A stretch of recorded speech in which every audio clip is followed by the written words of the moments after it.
Amigos, buenas noches. Un gran gusto saludarles, darles la bienvenida a este programa. Una serie de hechos han venido pautando esta semana y en el segundo bloque de la misma, en la jornada de hoy, incluso se produjeron algunos relevantes. El senador y uno de los vicepresidentes del Frente Amplio, Rafael Michelini, estará con nosotros al comienzo ya.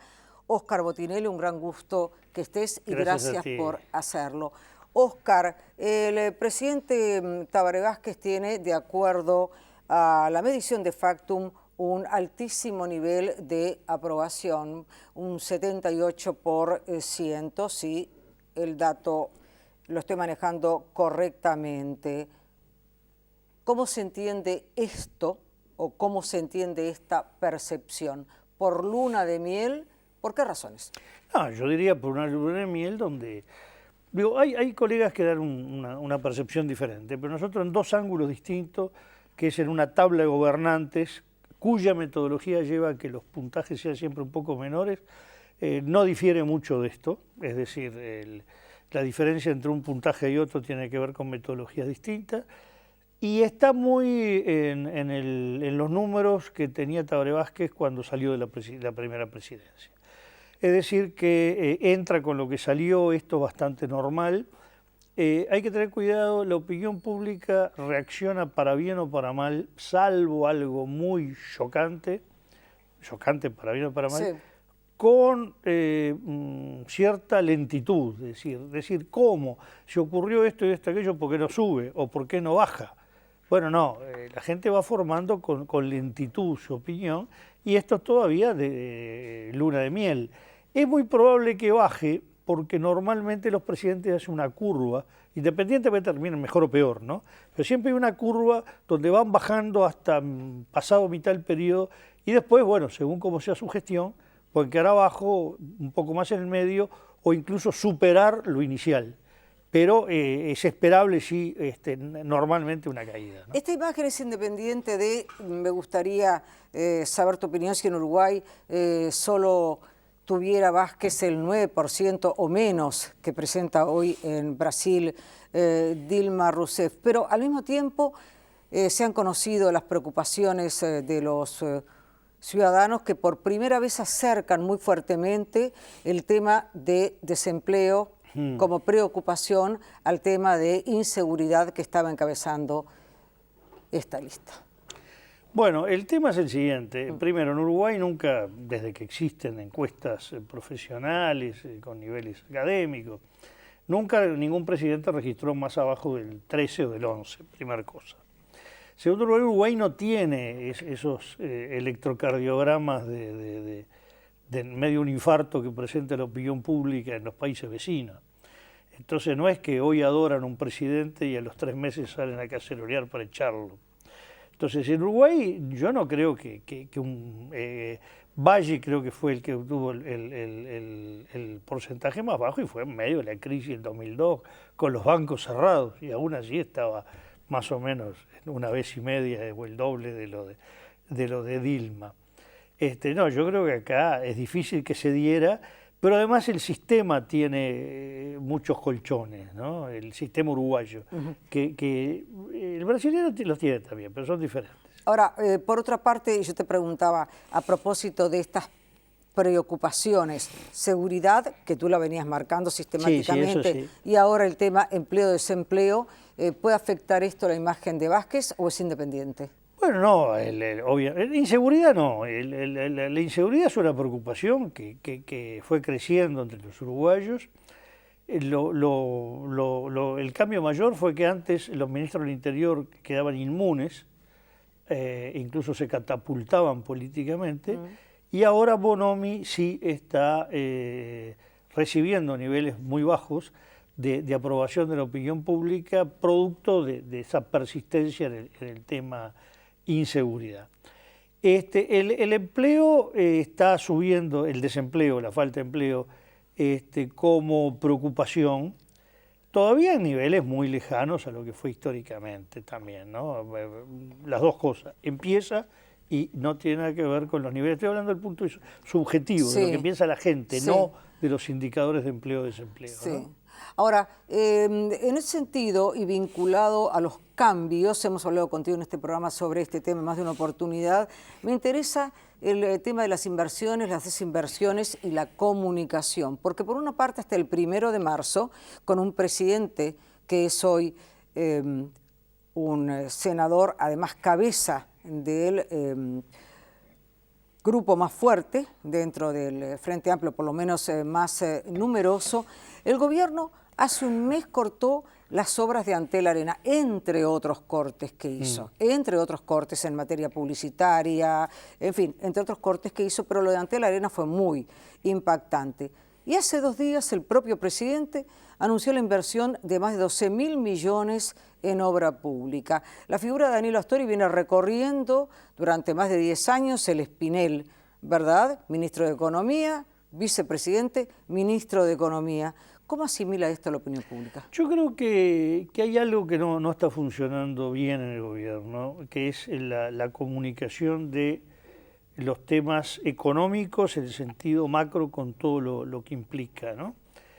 Es decir, ha habido una ida y vuelta en, bueno, prepárense que la cosa no viene bien, y luego anuncios en sentido contrario, ¿no?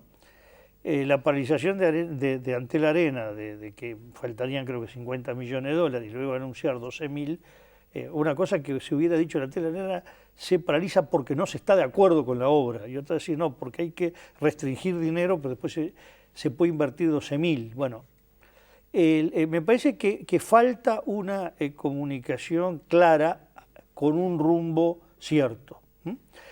Lo que uno observa es que esta comunicación ambivalente está llevando que del lado de gente que tiene que invertir o incluso gastar, empieza a haber una restricción en ese gasto o en esa inversión. Hay sectores donde la retracción de la inversión ha sido muy fuerte. Comunicación, publicidad, investigación de mercado, todas esas áreas ha sido muy fuerte.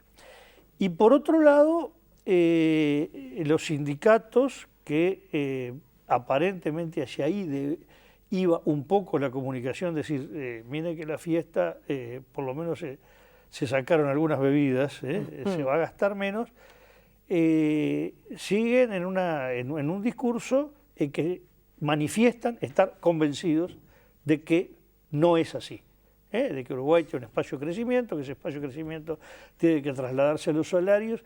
Entonces, este discurso ambivalente está generando las conductas opuestas al revés de lo que podría pretender un gobierno. Es decir, usted inversor o persona que gasta, no se asuste, siga igual que antes, y usted que va a reclamar aumentos de salarios, cuídese, no pida tanto porque hay restricciones. Es decir, el fenómeno se viene dando un poco al revés de lo que debería ser. Yo creo que acá hay un tema, no sé si de línea o de comunicación, digo de línea porque hay sin duda contradicciones, ni hablar en el Frente Amplio, pero también en el gobierno, pero que también hay un problema de no definir con claridad un mensaje claro a la ciudadanía, a lo que se apunta en esto, ¿no? En ese sentido, el tema de la inflación, el tema del dólar, el tema del costo de vida, el planteo, la posibilidad de congelar durante 2 meses los precios de 300 productos de la canasta básica aproximadamente.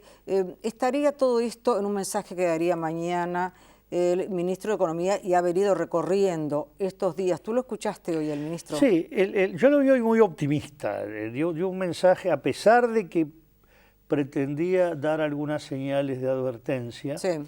pero el tono general fue de un gran optimismo.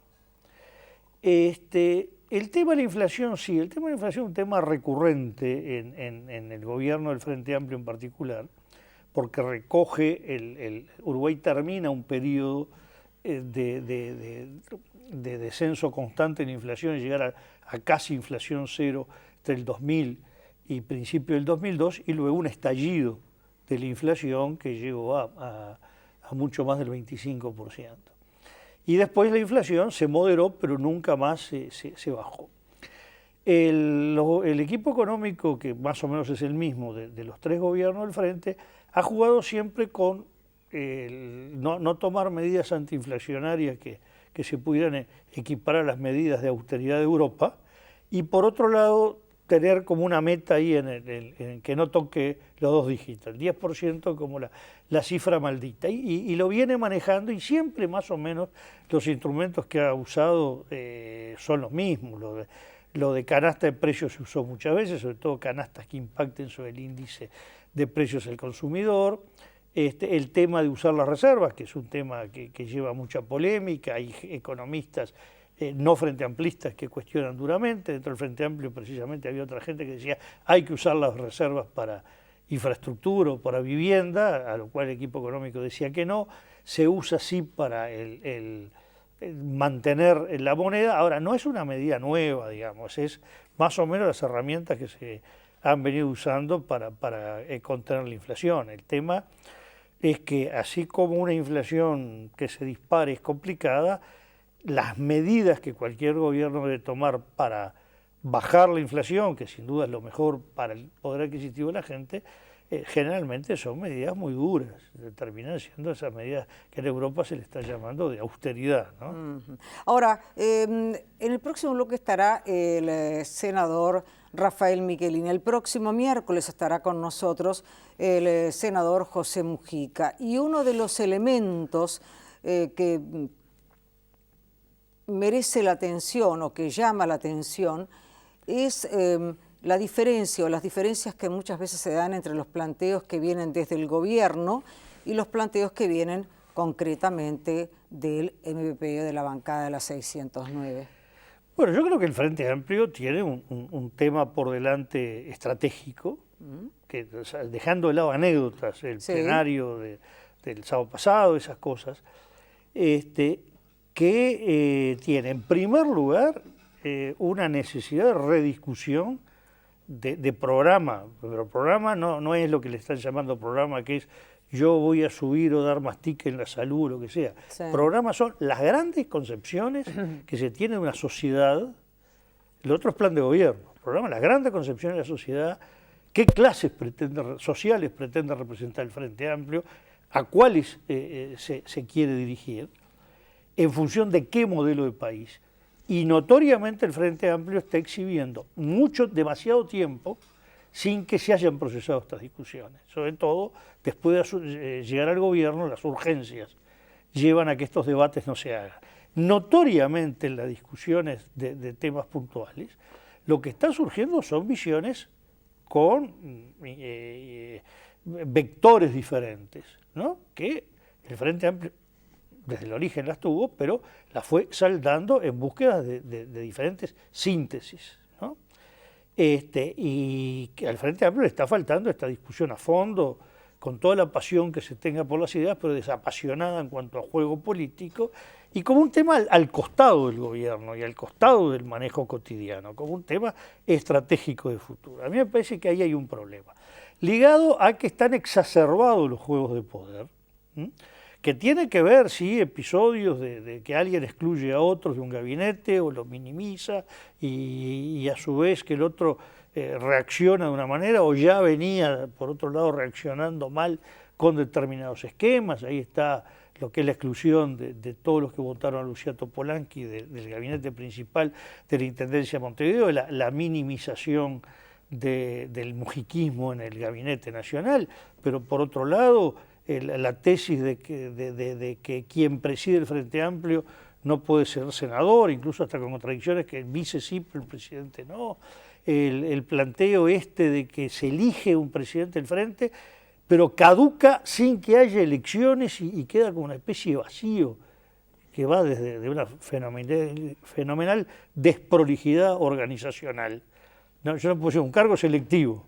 Se elige en años que no sea de gobierno, de aquí a que haya una nueva elección van a pasar 4 años y medio o 4 años, pero el periodo de este gobierno es de 2 y medio. Bueno, algo no anda. ¿no? Ya hicieron mal las cuentas la reforma constitucional del 96, que terminó con este cronograma, y acá el Frente hace mal su propio cronograma interno, que generar esta discusión. Y esto tiene un trasfondo de juegos políticos que se pueden resolver con mucho mejor clima y espíritu de lo que se están resolviendo. Yo digo todos en general. Creo que el Frente está demasiado prisionero de un internismo. Recién ahora empieza a haber informes de salir del exitismo del 26 de octubre. El 10 de mayo fue bastante duro. Y el Frente sigue teniendo, sí, la falta de una verdadera alternativa. No estoy hablando de candidatos ni de personas, sino todo un proyecto distinto que le haga al Frente Amplio perder votos propios o que lo acompañen hacia otra alternativa que crean mejor. Esa es una fortaleza, pero esa fortaleza lo es si se aprovecha, si el Frente Amplio aprovecha eso para ver por qué ha perdido votos en muchos lados que ha perdido. Ahora, tú decías recién, vinculado al plenario y a su postergación, ¿verdad? Sobre esto estaremos hablando con Miquelina en algunos momentos también, dos cosas. En primer lugar, lo elegido es cambiado por una designación, que, lo decías también, la palabra desprolijidad, no se sabe ni cuántas personas, ni cómo, ni quiénes, en fin. Mira, Sonia, hay un tema que es sí. una diferencia que se hace en ciencia política, sí. Hablando de países, pero esto es trasladable a los partidos. A ver. Los países realmente institucionalizados son donde las reglas no cambian cuando cambian las personas.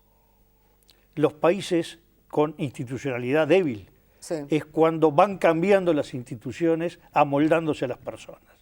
Para no ir muy lejos, la diferencia entre Uruguay de un lado y Argentina del otro. El Frente Amplio pasó de un frente excesivamente institucionalizado, yo diría hasta rígidamente institucionalizado, a estas discusiones donde a cada paso se pretende discutir las reglas en función de quién, qué o cómo se haría la conducción. Entonces, se está desinstitucionalizando el Frente Amplio desde ese punto de vista. Esa es la señal que está dando. Además, el Frente no ha resuelto todavía una lógica muy complicada que tiene, que es la no coincidencia. En este momento coincide un poco más la bancada con la composición política, la bancada con la composición política del plenario, pero normalmente tiene una expresión electoral global que es una expresión interna que es otra. Nosotros hicimos un estudio que lo publicamos enseguida de la elección de la que fue elegida Mónica Xavier, 2012, donde cómo nos daba en un eje, llamémosle, centro a izquierda o derecha izquierda, como se quiera llamar, la correlación al interior del Frente según tomábamos el resultado de la elección nacional, el resultado de las llamadas elecciones internas nacionales, con un electorado que era la cuarta parte del caso del Frente del otro, cómo votaban por listas los Frente Amplistas, que anduvo siempre en torno a de 140 a 180 mil personas, y cómo votaban para delegados de base, que andaban cifras que la más alta creo que tuvo 40.000 votos y la última me parece que no llegó a 30.000, ¿no? Y cada una estaba reflejando una composición interna completamente diferente. Entonces, toda esta sumatoria de lo que se puede llamar bases de soberanía contradictorias es una lógica que hace muy difícil después de armar un paquete, es decir, institucionalizar algo donde hay 4 o 5 lógicas superpuestas. Y esto no es un tema del Frente, es un tema como definición teórica. Eso no se le aconseja a nadie. Elija una, todas son discutibles, todas, que se elija de una manera o de otra. Pero una vez que elija algo, no, y que le quede además un esquema totalmente contradictorio. Uno de los problemas, por ejemplo, que tienen los partidos tradicionales, que en la reforma del 96, el Partido Nacional y el Partido Colorado unieron a la elección de junio, digamos, la llamada interna, la elección de sus autoridades. Y 2 por 3 no le coincide la correlación interna que sale en octubre con la que salió de junio. Y tiene unas autoridades donde el peso es uno y la composición parlamentaria es otra en función de que hubo un cambio del electorado.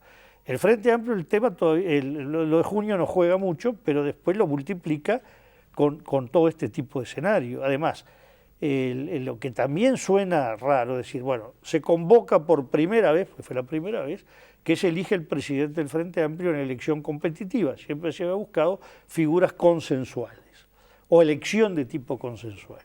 Bueno, se elige.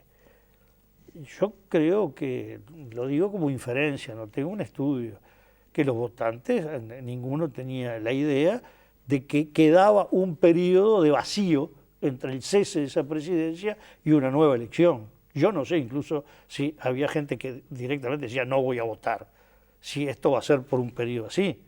Es decir, normalmente cuando se vota se elige algo que es sustituido por lo que se eligió en otra elección. Y ahí es donde el Frente entra en una contradicción, pero yo diría de teórica, es decir, que rechina en el plano de las teorías estas cosas, ¿no? Entonces yo creo que al Frente le están faltando muchas discusiones a fondo.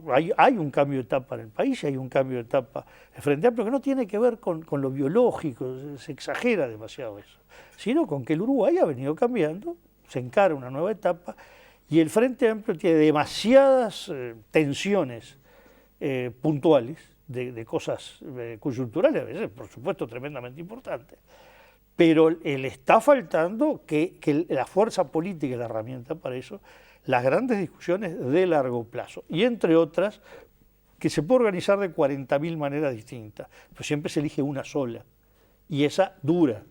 Es decir, el Partido Nacional hizo una carta orgánica en 1934, la ajustó varias veces y recién la cambió, que también es un ajuste, no es una modificación de fondo. Bueno, sí, hubo una modificación importante cuando estableció la proporcional en el directorio en los años de 60 y después la del ajuste después de la reforma en 96. Pero la estructura es la misma desde mediados de los años 30, ¿no? Entonces, el Frente Amplio hizo una estructura en el 71, una segunda en el 86, después ya cambió en el 92 y después entró una sucesión bastante vertiginosa de retoques, ¿no? Como siempre, Oscar, gracias. No, gracias a ti. En instantes, amigos, el senador Rafael Michelini.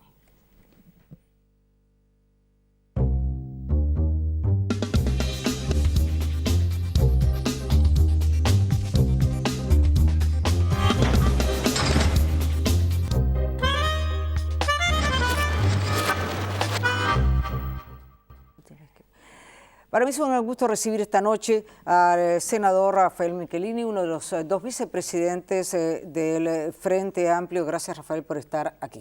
Un gusto estar aquí contigo, Sonia. Gracias por esto. En primer lugar, escuchaste lo que decía recién el doctor Oscar Botinelli. A propósito de esta decisión, el senador Rafael Michelini solicitó un cuarto intermedio al plenario del último sábado por falta de acuerdo en una postura que lograra llegar a los 4/5 necesarios para ser aprobada vinculada a la presidencia del Frente Amplio. Hubo un análisis que realizaba recién Oscar Botinelli, marcando que en los países desarrollados estas cosas y con instituciones sólidas, estas cosas no pasan y que aquí hay un proceso de desinstitucionalización porque a una persona que ha sido, bueno, tú lo escuchaste y lo sabes muy bien. Y la audiencia también. Y la audiencia también, que ha sido, etcétera, etcétera. ¿Tu posición?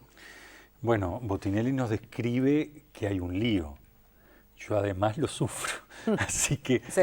El Frente Amplio está en un momento delicado por él mismo, porque nosotros vamos a hacer las elecciones el año que viene y no nos ponemos de acuerdo increíblemente en la transición. Estamos de acuerdo, algunos más, otros menos, en que se elijan las autoridades del Frente Amplio el año que viene.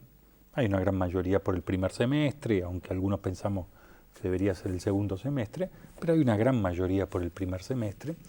Estamos convencidos que tiene que haber un congreso antes.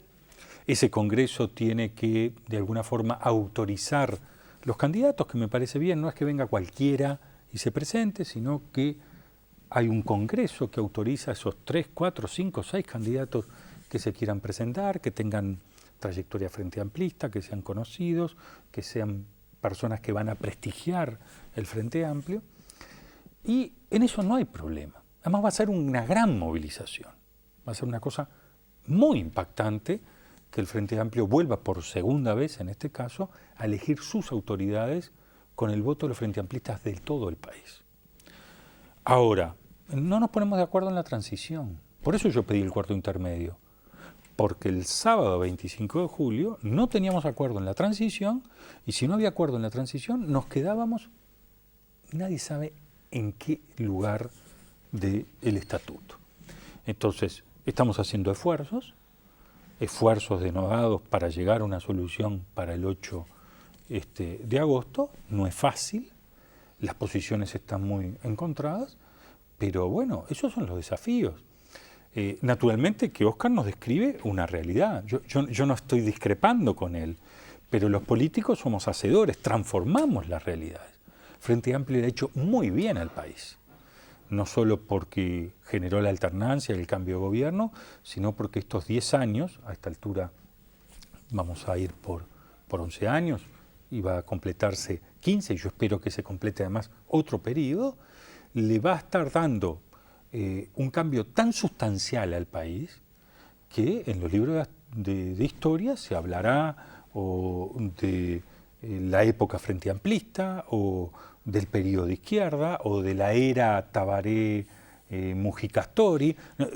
No sé cómo lo van a identificar en la historia, pero así como hubo el periodo vallista, para poner un ejemplo, notoriamente todo el mundo sabe que va a haber catalogado en los libros de historia un periodo en el cual se privilegió el trabajo, se tuvo a los trabajadores, a los que menos tienen, muy arriba en el discurso y en el relato, se bajaron los niveles de pobreza, se transparentaron los aspectos de acceso, por ejemplo, a datos, pero también en lo que son licitaciones y demás.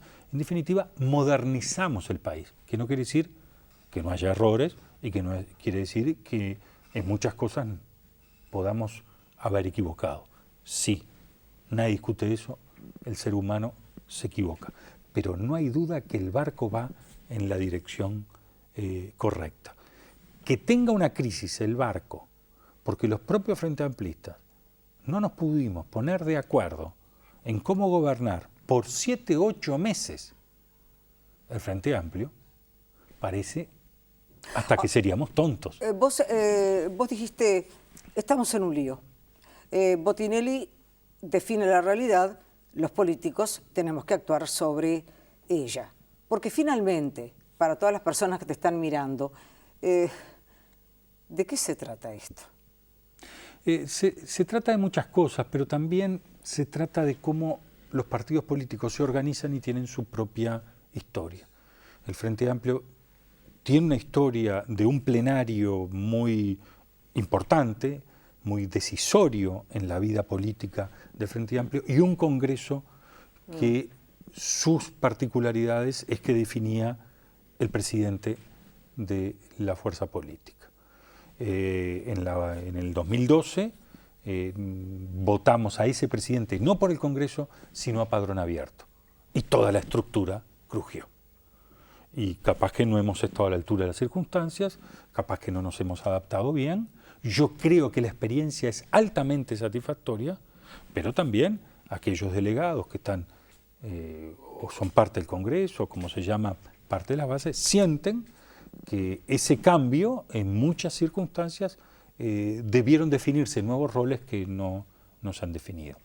Ojo, el Frente Amplio, debe haber pocos ejemplos en el mundo.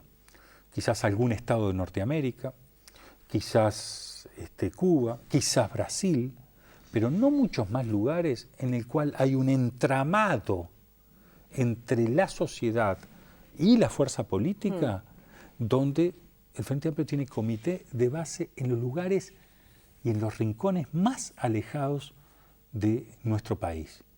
Y eso es valiosísimo. Naturalmente, como corolario, tiene que los comités de base se reúnen, participan, proyectan, dan ideas y votan. Y esa estructura no hay que desarmarla, hay que reorientarla. Y a la vez hay que dejar, en este mundo tan de la tecnología, sí, hay que dejar entrar, abriendo las ventanas, abriendo las puertas de la Casa del Frente Amplio a que la gente participe. Lo hicimos en el 2012, lo tenemos que volver a hacer en el 2016. Y eso está muy bien, pero esas cosas hay que ajustarlas. Ahora, Rafael, ¿cuál es la vigencia del plenario? Porque le preguntaba a Botinelli lo mismo que sostuvo la senadora Constanza Moreira en una columna que ha sido largamente comentada, ¿no? El hecho de que más de 150.000 personas se elijan a una persona, en este caso la senadora Mónica Xavier, ¿verdad? Se ha cambiado por una designación para un interinato, sin saber muy bien con qué características, porque uno... Todavía no se cambió, porque el cuarto intermedio que yo pedí hizo una pausa. Por eso dije, es decir, ¿qué sentido tiene? Yo no estoy ni objetando, estoy preguntando, Sí, ¿no? claro. ¿Qué sentido tiene?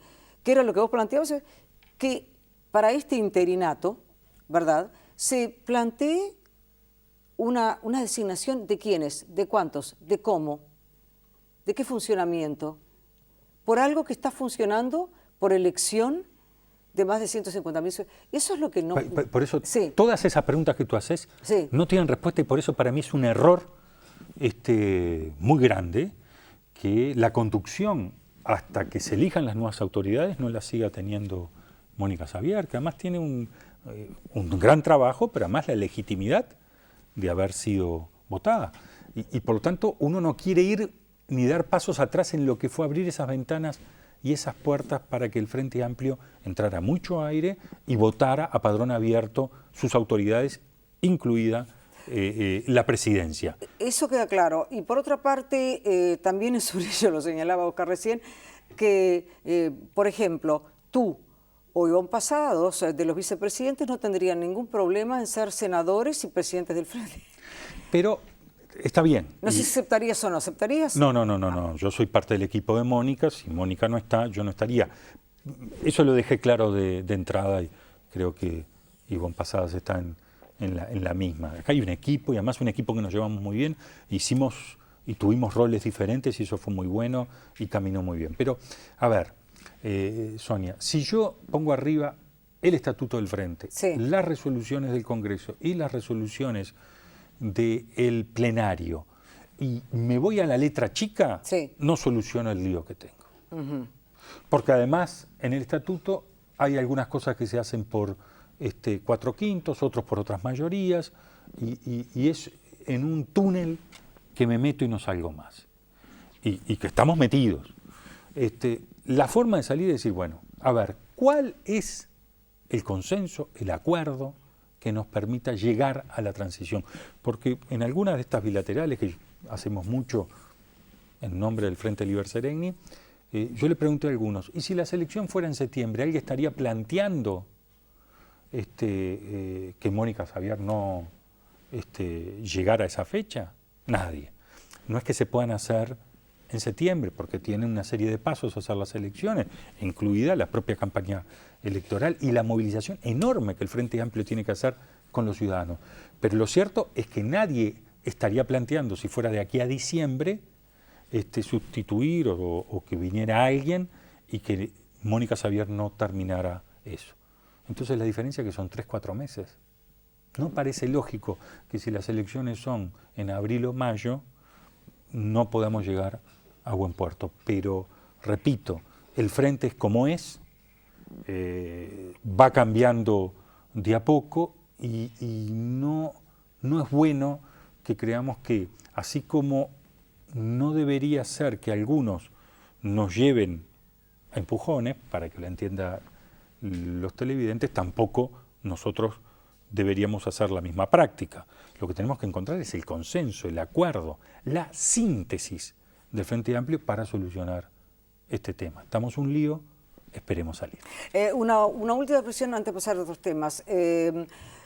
Tú hiciste referencia al estatuto y dijiste, bueno, con tales o cuales detalles no es que se soluciona esto, pero un punto, si el 8 no hubiera acuerdo, ¿la presidencia queda acéfala, queda la autoridad actual? ¿Qué pasa?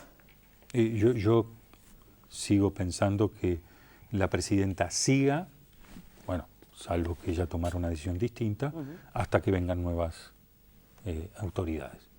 Eso no quiere decir que los que opinan otra cosa no tengan sus artículos, sus resoluciones que los puedan amparar. Pero para mí la legitimidad de la votación solo puede sustituirse con una nueva votación. Rafael. Tanto en términos electorales y jurídicos como políticos. Vamos a retirar esto. Yo estoy convencido que el periodo de Mónica termina con la elección de la nueva autoridad, que si el Frente lo hubiera hecho en tiempo y en plazo, ya tendríamos la nueva autoridad. Lo que pasa es que quedaba en el medio de las dos elecciones. Entonces, ojo que el que está en falta también es el Frente, no es Mónica. Si el Frente hubiera hecho las elecciones en enero, claro, era imposible. Pero como no las hicimos en enero, ahora la presidenta está en falta. No, los que estamos en falta somos todos nosotros, que no las hicimos en enero. Pero era imposible hacerlas en enero. No podemos cargarle a Mónica las pilas sobre cosas que debimos hacer nosotros. Esto entonces veremos qué pasa el 8 de agosto y con respecto a otros temas, la comisión investigadora sobre el tema ANCAP. Una buena cosa, ¿no? Yo creo que el Frente Amplio lo discutió el lunes de la semana pasada, después lo discutió el miércoles, ya con una discusión mucho más profunda, pasado, después lo discutió este lunes también, y lo discutió en el día de hoy. O sea, que con respecto a la investigadora, nosotros no tomamos una decisión a la ligera. Y además lo discutió el secretariado del Frente Amplio. Naturalmente, la discusión de hoy, miércoles 29, era bien importante porque los compañeros que estaban en la comisión investigadora traían el desarrollo de las 12 carpetas. Hay un convencimiento, estos dos compañeros, Marcos Otegui y Rubén Martínez Güelmo, que estudiaron cada uno de los detalles, cada una de las carpetas, que no hay ninguna situación de irregularidad. Pero el Frente Amplio decidió, no para todos los puntos, pero para varios de ellos, de que si hay cosas que aclarar, aclarémoslas. No las que están en la justicia, que eso ya va por camino de la justicia. Y no tanto las cosas que son, digamos, presupuestales, porque esas cosas tienen otros mecanismos. Aquellas cosas que dicen, tal cosa ocurrió y está mal. Bueno, aclarémosla, por qué ocurrió, cuáles fueron las resoluciones y cuáles fueron las circunstancias. Además, hacerlo con seriedad. Con seriedad, que es hacerlo de aquí a diciembre, con trabajo fuerte, y tener para la ciudadanía, en pocos meses, sí, pero que la ciudadanía se entere cuál es la opinión del Senado de la República sobre esos hechos denunciados. Que la respuesta a la opinión pública no sea dentro de 2 años. Y si los senadores que sean elegidos para esa comisión tienen que trabajar sábado y domingo, lunes, martes, miércoles y jueves y viernes, que lo hagan. Pues la ciudadanía, se denuncian hechos, la ciudadanía tiene derecho a saber en un tiempo breve pero sustancioso, no estamos hablando de 40 días ni 50, estamos hablando de aquí a fin de año, pueda tener respuesta. Y además se agregó de que los hechos a estudiar sean del año 2000 en adelante, porque algunas de las circunstancias nosotros sospechamos que se tomaron decisiones producto de decisiones que se habían tomado antes cuando el Frente Amplio no era gobierno. Ni siquiera tenía directores de entes autónomos, los tenía, sí, en el gobierno del Frente Amplio hubo directores del Partido Nacional o del Partido Colorado, en el gobierno, en el último gobierno colorado no había directores nuestros.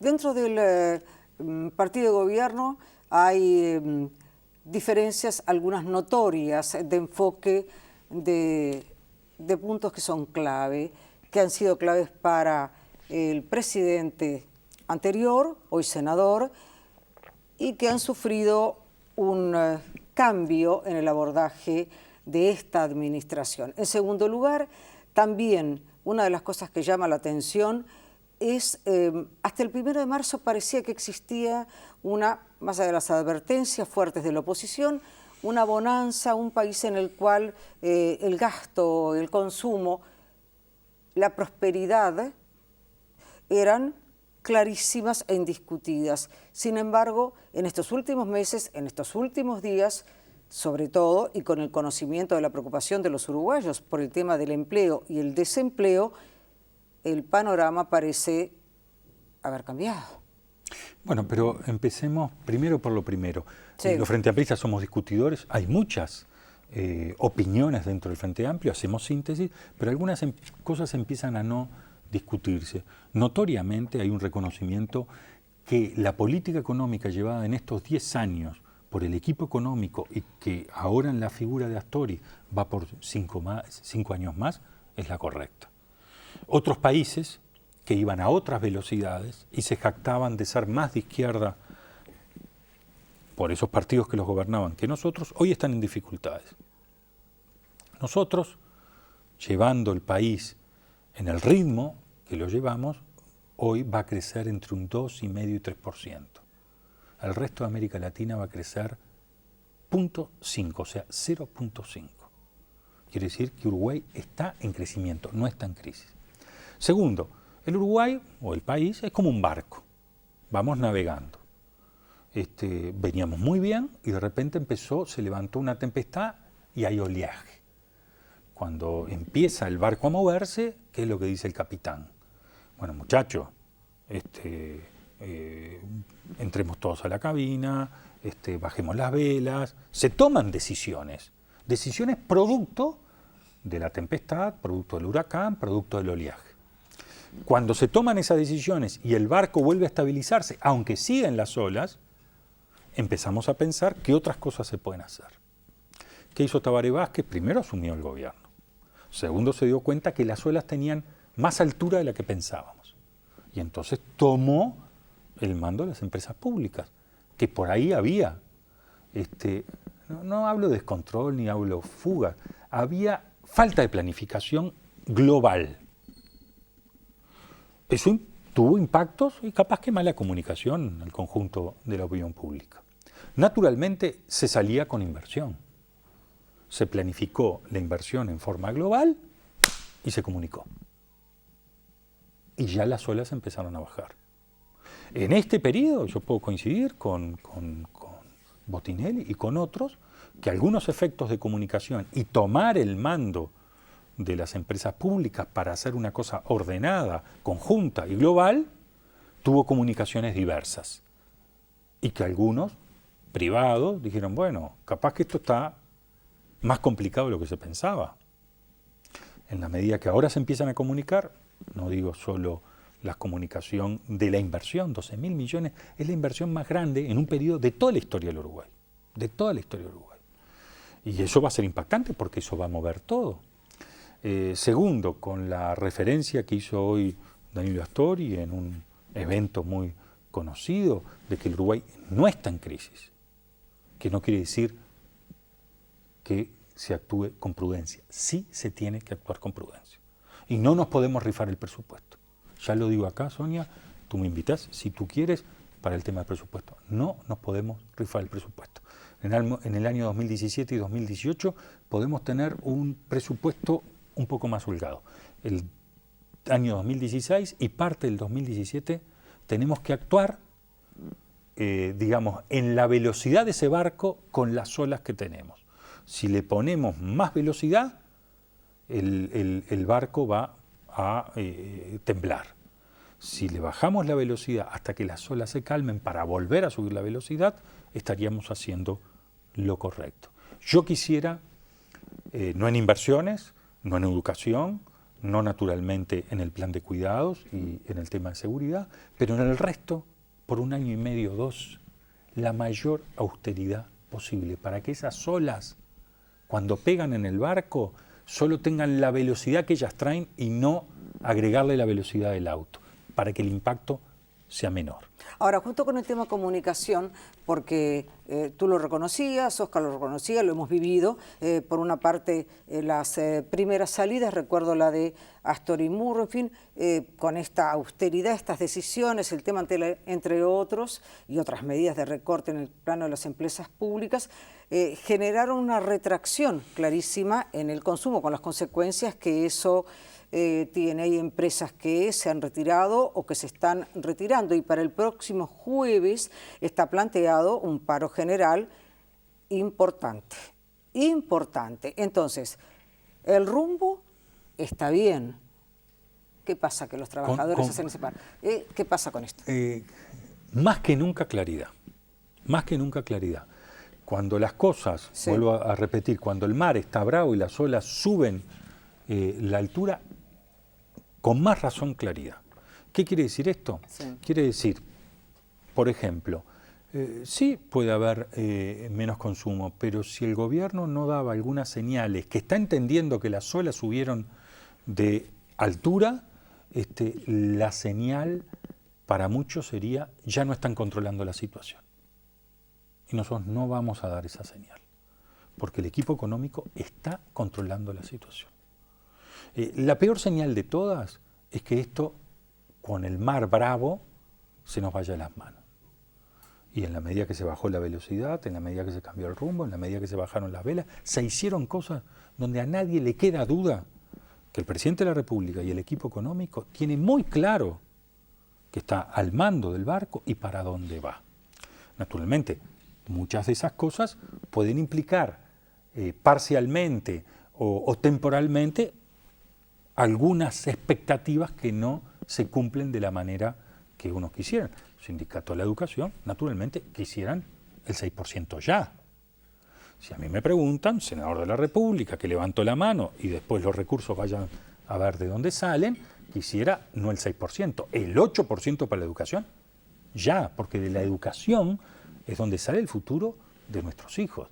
Ahora, si nosotros lo queremos hacer sostenible en el tiempo, para que el Uruguay siga creciendo, para no cortar esta racha ya de 12 años de crecimiento, lo cual es muy importante, si nosotros surfeamos, si nosotros logramos pasar el año 2016 y parte del 2017, vamos a tener 15 años, 15, 16, 17 años de crecimiento. Nunca en la historia del país, que hay mediciones, se tienen estos registros de crecimiento constante, y no un crecimiento bajo, crecimiento que puede estar promediando cerca del 4%. Para Uruguay es viajar a 180 kilómetros por hora. Finalmente, porque recibo con gusto el planteo. Los médicos a veces traen malas noticias, ¿no? Pero uno quiere ver que el médico sí sepa que está atendiendo y que le está dando el tratamiento correspondiente. A veces es shock, a veces no es shock, sí, pero el tratamiento correspondiente. El peor es ver al médico que no sabe qué hacer. Entonces estamos todos impotentes. Ahora, en estas cosas también depende del rancho que se quema o de a quién se le quema el rancho, ¿verdad? Pues cuando una persona vive o tiene que vivir con 18.000 pesos, no es lo mismo una persona que gana o recibe 175, 250, 300.000, etcétera, etcétera. Entonces, en este sentido, mi última pregunta por hoy es a vos, Rafael Michelini. Después de estos años, y de estos años de bonanza y de todo lo que tú definiste, el planteo sobre la desigualdad, sobre la distribución de la riqueza, ¿te convence? No hay nadie que esté más preocupado por lograr niveles de igualdad que el Frente Amplio. En el país, si nosotros tomamos los diferentes partidos políticos, si hay alguien que está permanentemente clavándose cuchillos a ver si está haciendo todo lo imposible por la igualdad, es el Frente Amplio. A veces hasta una situación de no poder dormir. Nosotros tenemos la cultura del trabajo, nosotros a los trabajadores los tenemos en forma permanente. Nosotros nos peleamos con el capital, siempre estamos inclinando la balanza a favor de los trabajadores, a favor de darle igualdad a los que son desiguales. Pero tenemos que ver el rumbo. Uruguay hoy, si fuera esto una carrera de ciclismo, Uruguay se adelantó, se despegó del pelotón de los ciclistas latinoamericanos. Y hasta hace un año veíamos al pelotón europeo ahí cerquita. Ahora ya nos metimos en el pelotón europeo y Uruguay va a tener una entrada per cápita, estoy casi seguro que por encima de Portugal y de Grecia, con niveles de mejoramiento, de igualdad, según lo dice el índice Gini, que es el que lo mide mejor, con avances que pocos países han hecho hasta el momento. Naturalmente eso influyó el tema educativo, el tema de la salud, el FONASA y hasta las computadoras para los niños del Plan Ceibal. Vamos bien en el sentido de que la dirección es correcta, pero nunca alcanza preguntarse todos los días si todavía no hay cosas más que podemos hacer por la igualdad. Cuando yo veo que todavía siguen muriendo mujeres por la violencia doméstica, más que el año pasado y más que el otro, a pesar de todas leyes, educación y todo que hemos hecho, y que mueren por ser mujeres, porque no mueren los hombres, mueren las mujeres, vaya si tenemos todavía que hacer mucho más por la igualdad, porque una persona muera solo por haber nacido mujer es bien injusto, ¿no? Gracias por haber estado. Gracias. El próximo miércoles 22 horas nos reencontramos. La entrevista será con el senador José Mujica.